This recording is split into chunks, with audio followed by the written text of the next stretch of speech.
Iran সমর্থিত ইয়েমেনের Houthi বিদ্রোহী গোষ্ঠীরা কড়া হুঁশিয়ারি বার্তা দিয়েছে ইসরায়েলকে। তারা সাফ জানিয়ে দিয়েছে, যতদিন গাজায় শিশুদের হত্যা করা হবে ঠিক ততদিন ইহুদিবাদীদের ঘুমাতে দেয়া হবে না। এক প্রতিবেদনে এ খবর দিয়েছে টাইমস অফ ইসরায়েল। বিস্তারিত রিপোর্টে। যতদিন গাজায় শিশুদের প্রতিদিন হত্যা করা হচ্ছে ততদিন ইহুদিবাদীদের ঘুমাতে দেওয়া হবে না। ইসরায়েলকে এমন হুঁশিয়ারি দিয়েছে ইয়েমেনের হুথি বিদ্রোহী গোষ্ঠী। মধ্যপ্রাচ্যে ইরানের প্রতিরোধ অক্ষের অংশ হুথি বিদ্রোহী গোষ্ঠী। হুথি কর্মকর্তা হেজাম আল আসাদ এক্স অ্যাকাউন্ট থেকে হিব্রু ভাষায় একটি পোস্ট করা হয়। সেখানে ইসরায়েলদের সতর্ক করছেন তিনি। সাম্প্রতিক দিনগুলোতে ইরান সমর্থিত ইয়েমেনি বিদ্রোহীরা ইসরায়েলের উপর তাদের আক্রমণ বাড়িয়েছে।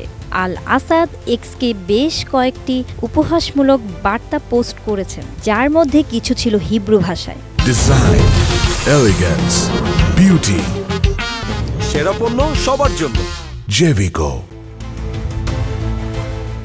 গত 2 সপ্তাহ ধরে ইয়েমেন থেকে ছোড়া ক্ষেপণাস্ত্র ও ড্রোনের মাধ্যমে মধ্যরাতে লাখ লাখ ইসরায়েলকে আশ্রয়ের জন্য পাঠানো হয়েছে। এরই মধ্যেই হুথিদের নতুন হুঁশিয়ারি আতঙ্ক তৈরি করছে ইসরায়েলি নাগরিকদের। সম্প্রতি এ ধরনের আক্রমণে ইসরায়েলি বিমান প্রতিরক্ষা বাহিনী ইয়েমেন থেকে নিক্ষেপ করা একটি ক্ষেপণাস্ত্রকে বাধা দেয়, যা শনিবার ভোরে জেরুজালেম দক্ষিণ পশ্চিম তীরে ভূপাতিত হয়।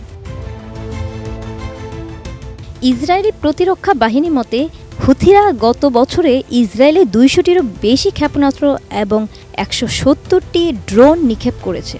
বেশিরভাগ হামলা ইসরায়েলি পৌঁছায়নি বা ইসরায়েলের মিত্রদের মাধ্যমে আটকে দেওয়া হয়। 27শে ডিসেম্বর ইয়েমেনের রাজধানী সানার আন্তর্জাতিক বিমানবন্দর সহ অন্যান্য লক্ষ্যস্থলে ইসরায়েলের বিমান হামলায় 6 জন নিহত হয়েছে বলে হুথি বিদ্রোহীদের নিয়ন্ত্রিত সংবাদ মাধ্যম জানিয়েছে। হামলা চলাকালে বিমানবন্দরে বিশ্ব স্বাস্থ্য সংস্থার প্রধান ছিলেন। হামলায় নিজে নিরাপদে থাকলেও তাদের উড়োজাহাজের একজন ক্রু আহত হয়েছে বলে জানান তিনি। ইতোমধ্যে ইসরায়েলের প্রধানমন্ত্রী বেনিয়ামিন নেতানিয়াহু ইয়েমেনের হামলা অব্যাহত রাখার হুঁশিয়ারি দিয়েছেন, আর হুথি বিদ্রোহীদের সঙ্গে ইসরায়েলের উত্তেজনা বেড়ে যাওয়ার উদ্বেগ জানিয়েছেন জাতিসংঘের মহাসচিব। Desk report, ATN news.